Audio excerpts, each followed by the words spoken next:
Assalamualaikum. Hai, apa khabar semua dan salam sejahtera pada semua rakan-rakan di luar sana. Peminat-peminat akuatik sudah semestinya lah korang sentiasa akan mengadap dengan ikan-ikan korang, ternakan-ternakan korang. Semoga dipermudahkan segala urusan. Okey, sebelum tu, hari ni cuaca nampak macam cantik. Aku tengok kolam depan ni rasa macam ada satu kerja yang aku nak buat hari ni. Pagi-pagi yang mendung-mendung macam ni, senang sikit nak buat kerja. Taklah teruk sangat, panas. Okey, kalau di depan ni aku tunjuk dekat korang, sudah sedia maklum lah. Inilah kolam yang aku selalu post dalam YouTube, yang selalu korang tengok tu. Inilah kolam induk tilapia aku. Okey, dalam ni induk-induk tilapia aku yang memang terpilih lah. Ini antara yang terbaik lah yang aku pilih khas untuk buat induk tilapia. Okey, kolam ni dah lama dah aku tak mencuci ni. Hari ni rasa macam aku nak terjun masuk dalam kolam ni, nak mandi manda sekali dengan ikan-ikan ni, nak cuci kolam. Kalau korang tengok dalam kolam ni dah nampak macam kelabu dah sikit. Okey, nampak macam kurang bersih. Tapi selagi nampak ikan, itu kategori cantik lagi lah air ni. Tapi bagi aku, sebab dah lama dah, sebulan lebih dah aku tak mencuci ni, hari ni aku nak mencuci. Korang bisa tengok tak aku cuci kolam ikan ni? Aku rasa-rasa tak ada lagi video yang aku post tentang cara aku cuci kolam induk tilapia aku ni. Hari ni aku nak kongsi dengan korang.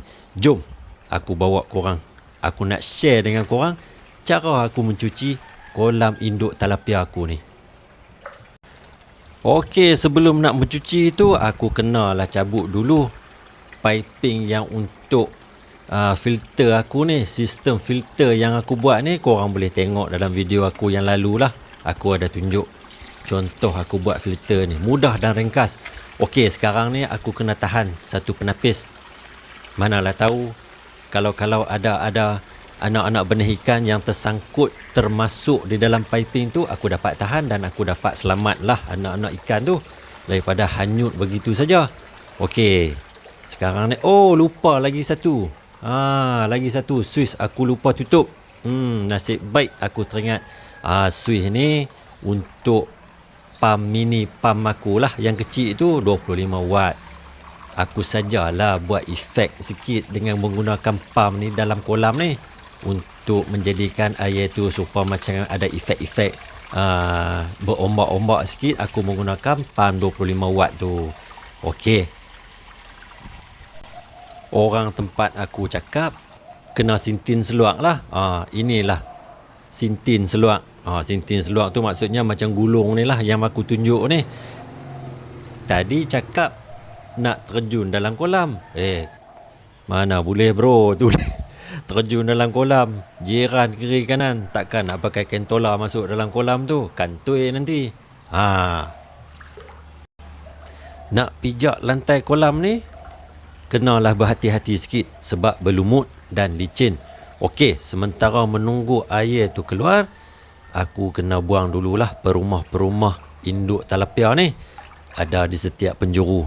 Aku akan buang dulu, letak di atas. Dan kalau kotor sangat, aku akan cuci lah. Perumah induk tilapia ni aku pakai bahan-bahan yang terbuang lah. Okey, kalau korang korang mesti tanya aku kan, kenapa pula nak kena pakai perumah-perumah untuk induk tilapia ni? Alangkah lebih baik kalau ambil rumah terus buh dalam tu. Itu boleh juga kalau korang nak pasang rumah terus ke dalam apa tu, korang nak buat apa pun dalam kolam tu, itu imajinasi korang lah. Masing-masing punya pendapat lah.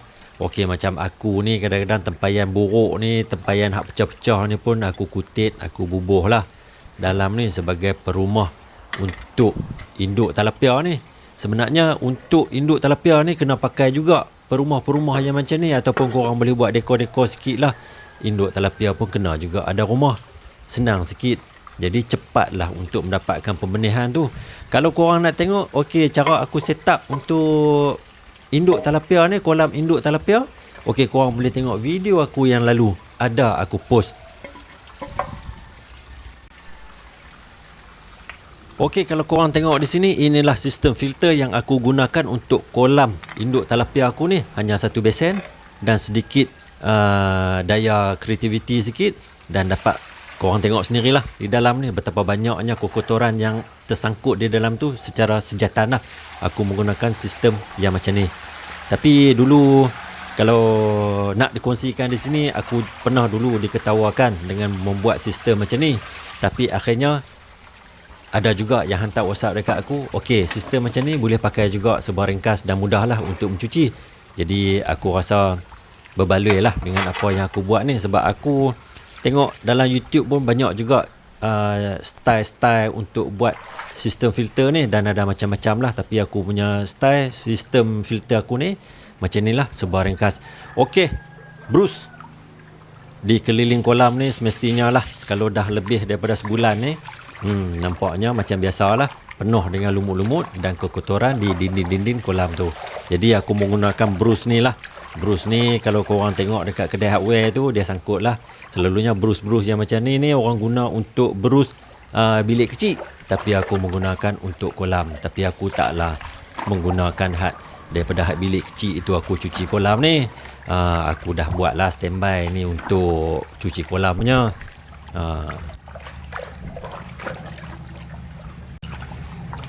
Jadi macam aku cakap tadi, sebelum menunggu air ni surut ni, terpaksalah mencuci di sekeliling kolam tu lah. Dan termasuk sekali dengan lantai-lantai dia, cuci-cuci semua, rejim-rejim, brus-brus. Okey, kalau kau rajin, kau boleh masuk dalam tu, duduk mencangkung, okey, kau orang boleh brus. Lagi cantik. Semua settle. Nanti air pun cantik. Kat tepi-tepi tu yang nampak macam hijau-hijau lumut tu, semua settle. Lagi bagus. Aduh, sudah siap memberus. Lengoh pinggang-pinggang memberus dinding-dinding kolam tu. Okey, untuk mempercepatkan lagi pengaliran air keluar ni, aku akan buka lagi satu saluran lagi dekat bawah tu. Jadi cepat sikit lah air ni. Okey, saluran ni akan terus menuju ke parit di luar sana lah. Jadi cepat sikit lah pembuangan air tu di dalam kolam tu. Taklah banyak sangat membuang masa. Oh, okey, dalam bekas ni aku ada buat sedikit lah ternakan ikan moli untuk hiasan. Adalah 3-4 ekor. Ini projek orang rumah aku lah sedikit. Biasalah. Okey. Air dalam kolam ni aku akan pastikan lah aku akan membuang. Aku rasa-rasa hari ni aku nak buang lebih kurang dalam 70% lah air di dalam kolam ni. Jadi macam aku sendiri pun, kalau kata aku nak cuci kolam yang macam ni, aku kena ambil satu hari yang betul-betul aku free. Kalau tidak akan terganggu lah, sebab nak cuci kolam ni maklum sajalah, kadang-kadang mengambil masa sehingga 2 jam ke 3 jam mengikut keadaan lah. Kadang-kadang kalau aku rajin sikit, aku boleh buat cepat sikit. Kadang-kadang aku rasa macam aku lambat sikit, jadilah sampai 3 jam. Jadi sekarang ni aku nak tarik getah ayak ni, aku nak cuci sikit pam aku tu, dan juga besen filter aku tu. Sementara menunggu air kolam tu keluar, aku akan buang sebanyak 70% lah dalam kolam tu. Jadi sementara tu aku buat cuci-cuci dululah apa-apa yang patut.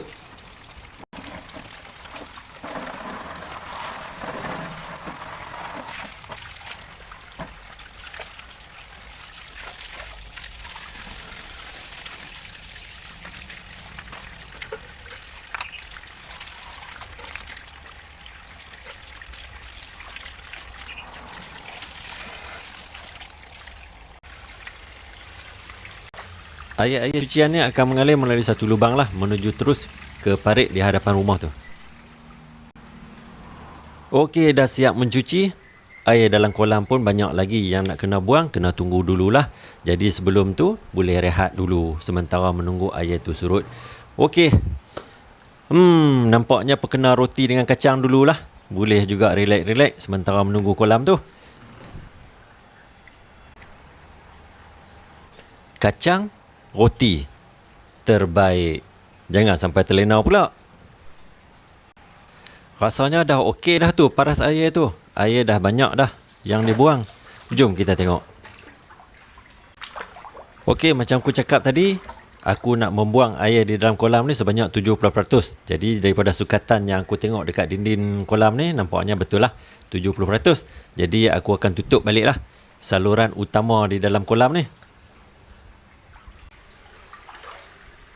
Jadi air keluar yang daripada water pump ni aku akan stop dulu lah, masukkan dulu di dalam kolam tu, biarkan dia berjalan, dan aku akan mula buat pengisian lah menggunakan air pipe tu. Jadi buat pengetahuan korang, kalau aku boleh share di sini, sebenarnya kalau aku dah membuang air sehingga 50% ataupun 70%, sebenarnya kalau untuk mengisikan balik di dalam air tu menggunakan air pipe, aku tidak menggunakan anti klorin. Jadi sekarang ni aku susun baliklah perumah-perumah induk tilapia ni di dalam air. Lagipun air nak penuh di dalam kolam ni lambat lagi.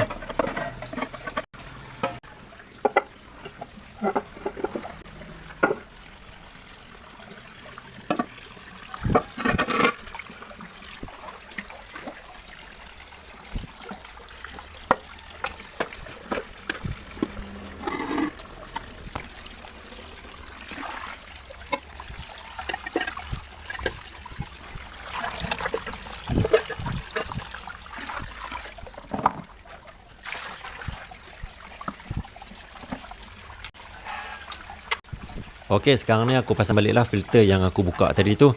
Jadi kalau kata korang tengok apa yang aku buat dengan filter ni di dalam besen ni pun dah korang boleh nampak dah. Memang mudah lah, mudah dan ringkas lah yang aku buat ni.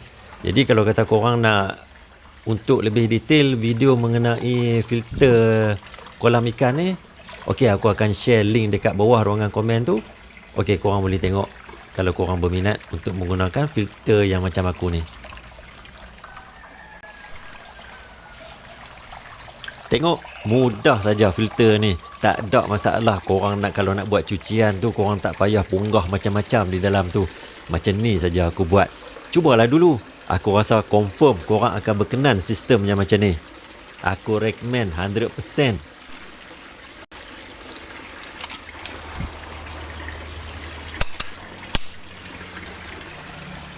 Macam yang aku katakan tadilah, pump ni 25 watt, brand Sobo. Jadi aku gunakan ni, sebenarnya aku dah extra pump ni. Jadi aku guna pump ni memang dah lama dah, tapi untuk sengaja aku pasang di dalam ni untuk ada efek-efek sikit yang macam aku kata tadi tu. Okey, kalau ditengok di dalam air dalam kolam ni nampak macam tak berapa bersih lagi. Tak apa, biarkan filter tu yang akan buat kerja. Settle masalah.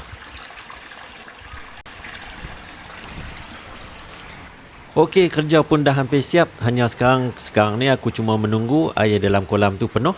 Yang aku dah buat pengisian dengan menggunakan air pipe dekat rumah tu. Jadi sekarang ni aku makan kacang dulu lah. Okey, jemput semua kawan-kawan makan kacang. Mainlah rumah aku makan kacang. Sambil-sambil sembang, kita cerita-cerita pasal ikan ni. Best. Kalau ikut sistem ternakan ni, kalau dah menjadi memanglah seronok. Tapi kalau tak menjadi, jangan give up. Teruskan lagi, buatlah secara sekecil-kecilan, buat sikit-sikit. InsyaAllah akan berjaya. Tengok, kalau kita jaga air di dalam kolam ni, ikan akan sihat-sihat. Nampak? Dia datang di tepi kolam ni. Dia pun nak makan kacang juga. Dia suruh aku bagi kacang lah tu. Okey, sabar Sat. Tunggu air penuh nanti aku akan bagi kacang dekat korang. Okey, pump tu sedang membuat kerja untuk membersihkan air di dalam kolam ni. Akan berterusan lah. Untuk pertukaran air seterusnya akan bergantung kepada keadaan air di dalam kolam tu. Kalau dah kotor sangat, aku akan tukar. Kalau kata masih elok lagi, mungkin akan lebih daripada sebulan. Okey, selalunya aku akan tukar dalam jangka masa sebulan lah.